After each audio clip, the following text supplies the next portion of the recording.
இந்திய அரசியல் அமைப்பின்பால்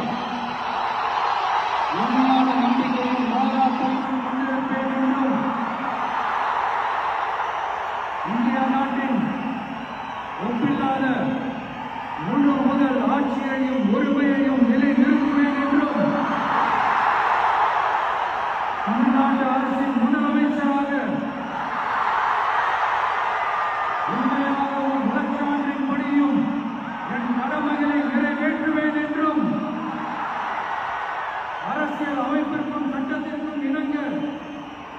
அச்சமும் ஒருதலை சார்ந்தும் இன்றி விருப்பு வெறுப்பை விலக்கி பலதரப்பட்ட மக்கள் அனைவருக்கும்